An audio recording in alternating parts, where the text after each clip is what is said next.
The girl was still breathing when Calder Wyatt found her barely. The rope had carved its way into her wrists so deeply it looked like the tree itself was trying to swallow her, and the sign above her head swayed in the hot wind like a judge passing sentence. White men do not forgive. The letters were painted in something darker than red, thick and uneven, as if the hand that wrote them had trembled with hatred. The desert carried the warning across the sand like a curse meant for any man who dared interfere. Calder had ridden those trails for years. He knew the language of wind, the shift of buzzards, the way silence changed when something was wrong. That morning the quiet wasn't natural. It felt staged, waiting. He had been tracking stray cattle when he heard. It had sounded so faint he almost mistook it for a dying animal. A broken breath, a human one. He dismounted slowly, rifle slung across his back, boots pressing into cracked earth. The cottonwoods ahead stood like witnesses, and beneath the oldest tree she hung there, body limp, sunburned, swaying just slightly as if even the wind had grown tired of tormenting her. Her skin was blistered by heat, her lips split and bleeding. One eye was swollen, nearly shut. Her dark hair clung to her face in tangled strands, stiff with sweat and dust. She looked less like a person and more like something discarded after violence had finished with it. Calder's jaw tightened. He scanned the ridgelines. No movement, no riders, no fresh tracks beyond his own.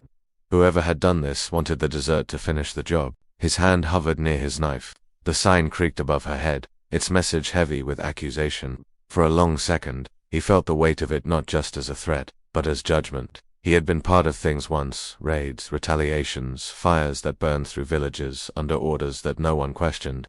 The desert remembered everything, even when men pretended not to. But then she made a sound, a thin, desperate whimper that barely broke past her cracked lips, and whatever ghost stood behind him faded. He stepped forward and cut the rope. She collapsed into his arms like a body already halfway to the grave. She was burning with fever, too light, too fragile. Her eyes fluttered open only for a second, dark and unfocused, filled not with gratitude but terror. He lowered her gently to the dirt, poured water onto a cloth, pressed it against her lips. "Easy," he muttered, voice rough from years of disuse. "You're not dying here." She didn't answer. She didn't trust the promise. Back at his ranch, he laid her on the only cot in the house. The place was small, one main room, a stove, a loft above, but it had walls thick enough to keep out wind and most memories. He cleaned her wrists, washed the dried blood from her face, wrapped her burns with strips of clean cloths. She never spoke, not when he lifted her foot to rinse away the dirt, not when she flinched at the sting of water, not when he stepped back and gave her space. He called her Lena because the silence needed a name. Days crawled by like wounded animals. She ate little, slept less. Her eyes tracked every movement he made. She watched doors as if expecting them to burst open.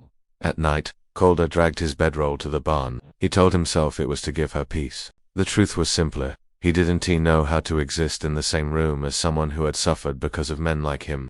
Calder Wyatt had once worn a uniform. He had scouted land for the army, mapped trails that led to villages later erased from the earth. He told himself he had followed orders, that survival meant choosing a side. But survival had cost him his family anyway. Raiders Apache, they said, had burned his ranch years ago. He came home to smoke and silence and the memory of his sister's scream. Since then, he trusted no one, not towns, not tribes, not himself. 3 days after he cut the rope, the dust of approaching riders broke the horizon. Sheriff Daniel Prescott rode at the front, polished boots gleaming, badge shining like a holy symbol. The town loved Prescott. He donated to the church, spoke gently to widows, shook hands firmly in the street, but his smile never reached his eyes. They were cold, measuring, calculating. He handed Calder a wanted poster, a crude drawing of the girl, accused of murdering a white woman. Prescott said smoothly, "Dangerous. Escaped custody. There was a reward printed beneath her name. Enough money to buy a new ranch, enough to make neighbors suspicious." Prescott leaned closer in the saddle. "If you're hiding her, Wyatt, you'll hang beside her." Inside the house, Lena heard every word. Her hands trembled, but her face stayed still. The town believed the sheriff. They always did. They spoke of savage blood and justice. They said the girl deserved what she got. They said Calder had gone soft from living alone too long. Rumors spread like wildfire in dry brush. Men began riding past the ranch at night, too slow to be casual, too deliberate to be innocent. When Lena finally spoke, her voice was thin but steady. Her real name was Ayanna. Her father had been a minor chief, a man who believed peace could exist between people who shared land. Then soldiers came with orders to relocate her band to a barren place where nothing grew. When her father refused, tents were burned, Elders shot, children left screaming in smoke. The white woman's death had been an excuse.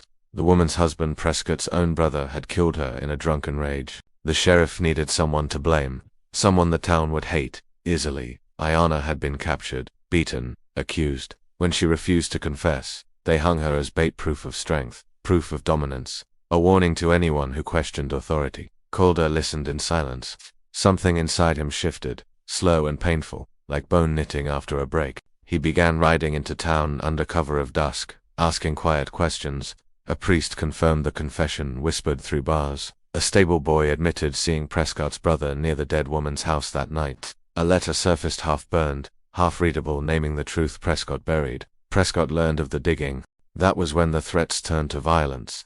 A steer found gutted in the field, a bullet through Calder's window, a note nailed to his door, "Bring her in or burn with her." They arrested him at dawn, dragged him through town. Spit followed his boots. Prescott announced that harboring a fugitive was treason against the community. Ayanna was seized and taken to the gallows built near the courthouse. The town gathered like it was a festival. Children sat on fences to watch. That night, a storm rolled over the plains. Thunder swallowed sound. Lightning split the sky. The priest slipped Calder a key in the jail cell's darkness. By the time Prescott lit the torches near the gallows, Calder was already moving through shadows. Gunshots cracked against thunder. Horses screamed. Rain lashed the crowd into confusion. Calder reached the scaffold as the noose tightened around Ayanna's neck. He shouted the truth over the storm. The priest read the confession aloud. The stable boy screamed that he'd lied out of fear. The crowd shifted. Doubt cracked through certainty. Prescott drew his pistol not at Calder, but at Ayanna. Calder shot first. Not to kill, to wound. Prescott fell, bleeding but alive, his power draining with the rainwater pooling at his boots. The town saw him clearly for the first time, not as a hero, but as a coward willing to murder innocents to protect his name. Prescott was taken in chains. The town offered apologies. They felt thin. Calder and Ayanna did not stay. Forgiveness didn't mean forgetting. It meant refusing to let hatred choose their future. They rode south beneath a sky washed clean by storm.